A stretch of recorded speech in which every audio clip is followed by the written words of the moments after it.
In Halo, there are a lot of things that push the boundaries of what is possible in real life, but that's just science fiction for you. However, Halo is a series that prides itself on being somewhat grounded and trying to appear realistic, backing up a lot of its ideas and inventions with scientific theories at the minimum. That said, there are a handful of things in Halo that simply do not make any sense at all, and I'm not talking about faster than light travel, artificial gravity, or how Master Chief has a nuclear reactor in the back of his armor. No, I'm talking about things like this. Ma'am, squad leaders are requesting a rally point. Where should they go? To war. Don't worry, we're going to scrutinise that scene later, but how about we start with how illogical the operation of Halo's signature firearm is, the assault rifle. For this example, we will use the MA5D. This is the assault rifle from Halo 4 and Halo 5, and I'm using this one because it has a very nice render of it. The MA5D is a bullpup firearm, meaning the firing grip is in front of the breech. The breech on a repeating firearm is where spent ammunition cases are expended by the bolt moving back and forth with each round fired. With regards to our beloved Halo assault rifle, if you look at where the magazine is located, you will see it right at the very back of the rifle. On screen now is a real bullpup rifle. In fact, this is the best rifle in the world. This is the L85. If you look at the L85, you can see the magazine is at the rear, but not all the way at the back. This is so the bolt has enough space to travel back and forth and eject a round and then chamber a new round.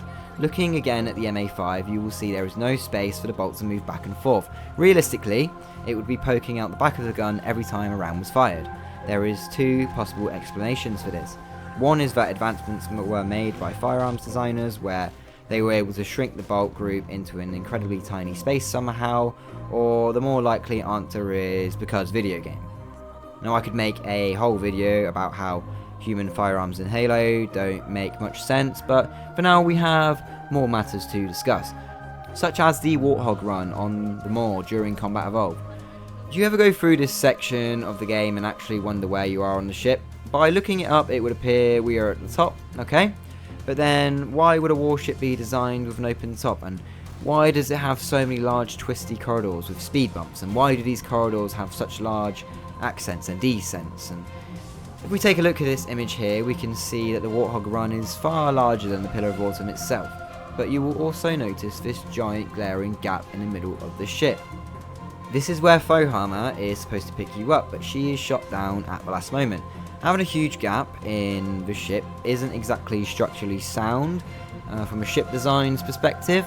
I'm just left wondering where we actually are meant to be on the ship. Fohammer's death is an important moment in the game, and yet she dies in the most impossible location, even within the context of the game's own logic. Let's have a quick flick through Halo the Flood to see if we can get an explanation as to what's happening here. But unfortunately, there isn't much more explanation here either. Much of the Warthog Run is described as Chief weaving through service tunnels, while the Flood, Covenant and Sentinels are fighting all around. The infamous Fohammer Bridge is described as a causeway, and the description of the whole sequence generally matches up to what we see in the game. But I'll note that the author does go through this entire section in just 4 pages. So I wonder if the rumoured remake of Combat Evolved will change the Warthog Run to try get it more in line with the shape of the ship, because currently, whether it's in the game or in the book adaptation, there's no explanation for why the Warthog Run looks the way it does. So, on to Halo 3, there's a few questionable things here. On the mission's Crow's Nest, the base comes under attack from the Covenant. When one Marine asks Commander Miranda Keyes where the troops should go for a rally point, she says, "To war." This is one of the most senior commanders left in the war at this point, coordinating operations on the current and most important front line. She is surrounded by professional veteran soldiers of the Human Covenant War, one of our most trusted men, Sergeant Johnson, and one of the last Spartan 2 still operational and available, and perhaps the only envoy and representative of the Sangheili species at this time, that being the Arbiter. And when troops under her command ask for orders, she basically says, "GG, good luck, bro." It's odd. Halo 2 had such strong narrative, but then it's followed up by Halo 3, and while its level design and sandbox are top tier, where the writing is concerned, it leaves something to be desired. But don't worry, I'm going to explain why Halo 3 has a shortcomings with the writing later. So next we need to talk about how High Charity got to the Ark. Cortana says the Gravemind doesn't know about the portal or what's on the other side, and yet later, during the mission The Covenant, we see High Charity come crashing down, causing chaos for all factions involved. Now, Prophet, your end has come.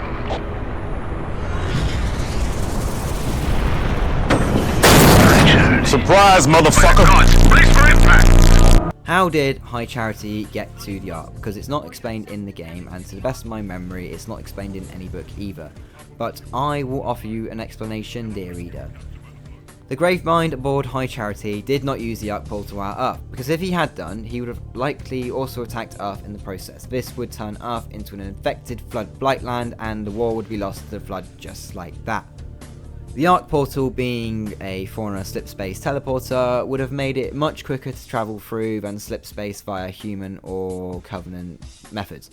Now just bear with me here. A long time ago, during the Forerunner Flood War, Zeta Halo from Halo Infinite was part of a much larger array of halos called the Sensen Array. I think that's how you pronounce it. These halos were much larger than the installations we see in game. Zeta Halo is built from one of these rings, one in particular called Gaia 11. Gaia 11 housed a precursor. It also housed a Gravemind, and if you didn't know already, the Flood are the descendants of the precursors.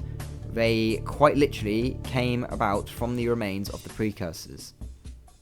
The precursors were Lovecraftian beings who predate just about everything in the Halo universe. They are also more powerful than just about anything in the Halo universe, and they have the power of space magic. They created Forerunners and humans, or at least seeded the conditions so that Forerunners and humans would come to be as they are.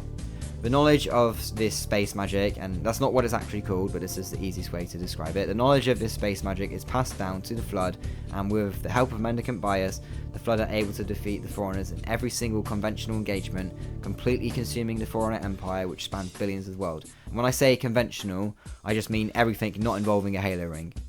Part of the precursor space magic was a method of transport called Star Roads. The Forerunners believed them to be inert physical objects in space that spanned vast distances between different planets and systems, but later during the war the Flood used them to transport converted ships around the galaxy and to use them to destroy Forerunner ships and Forerunner installations. And while the Gravemind didn't create a Star Road in Halo 2 or Halo 3, he likely retained knowledge of Forerunner slipspace capabilities and was able to modify High Charity's slipspace engine in some twisted way, increasing the speed at which it travelled. As for the Ark's location, it's possible he got it from Regret, who has found the location from a luminary on Meridian, and as we know, the Gravemind did capture Regret in Halo 2, or it's possible he always knew the location anyway. None of this is really explained in game, so if you're like me and you hyper-focus on the details, then High Charity's arrival at the Ark doesn't really make much sense. But still, on the same level, Miranda makes a return with one of the dumbest decisions in the entire Halo franchise.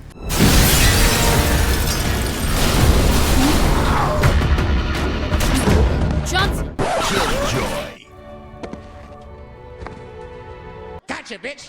While Johnson is captured by the Prophet of Truth, Miranda makes the decision to crash the party, flying through the window in a Pelican that is unarmed, solo with no marine reinforcements, completely failing her rescue attempt as she is gunned down by Truth. This makes no sense at all, and I will explain why. First of all, there is no reason for her to use an unarmed Pelican when we know there are friendly Hornets in the area. The UNSC has just won the last ground battle of the Human Covenant War. All that's left of Truth's forces are the few Covenant loyalists in the Citadel. While troops were being evacuated to the Shadow of Intent, Miranda, being in charge of UNSC operations on the Ark, should have been able to gather a squad of elite troops to go with her on this rescue mission. And she also could have been flanked by 2 or more Hornets. This would surely be enough to secure the Citadel quickly and kill Truth before the Flood arrive. Instead, well, Miranda dies. Why does she die? Because someone at Bungie thought this would be a good time to have some emotional impact. So which person was this? Well, it was none other than Martin O'Donnell. Yes, Halo's legendary composer, for some reason, had some influence over parts of the script. And this is because Halo 3 didn't have a lead writer, and so a story committee was created with Martin O'Donnell having significant influence. It's because of him Miranda and Johnson died, because he thought it would make Chief look vulnerable. While Johnson's death does bring some emotional impact, I think, Miranda's death, I feel, is unnecessary from a writing standpoint.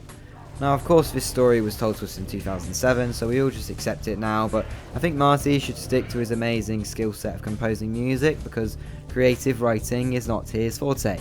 Now, I'm going to leave a couple links in the description so you can read about Halo 3's story committee. One more thing I want to talk about in this video is a major change introduced in Halo 4, and that is just how different Chief's armor looks. The official explanation for this change is Cortana used nanobots to overhaul and upgrade his armor from the Mark 6 to the Mark 6 mod.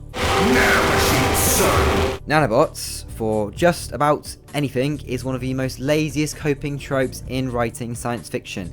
I think Chief does look really cool in Halo 4, but for his armor to change in the 4 years while they were in space, but coincidentally be perfectly ready just in time for the pair to arrive at Requiem, and just shortly before Cortana descends into rampancy, it just doesn't make much sense.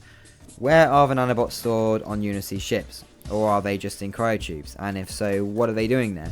If they can change Chief's armor drastically, why not repair sections of the ship? The answer is simple. In Halo 4, 343 changed the art style drastically. Not as drastic as Halo 5, I will admit, but it was still quite a significant change from what came before. You can see this in the Covenant all looking different to how they did before. The model used for the Forward Unto Dawn, because they couldn't fit the model of the Sharon frigate for the level. But could they, or could they just not have upscaled it? So if I was directing Halo 4, if we ever got a remake, I'd keep Chief in his Halo 3 Mark 6 until he reaches the Infinity. At this point, I would have a scene where his armor gets upgraded, and it would make a lot more sense from a continuity point of view. So we're going to call this the end to part 1 of things that don't make sense in Halo, because there are a few other things I'd like to visit in a follow-up video. So what do you think? What's something that really irks you about Halo? I admit I do have to nitpick a little bit, because I do love this franchise, but these things do make for an interesting discussion nonetheless. So if you did enjoy this video, please do leave a like, leave a comment with your thoughts and your opinions. If you think I got something wrong about the lore, feel free to correct me, because for most of this video I did it all from memory. But otherwise, until next time Spartans, this is Jack signing off.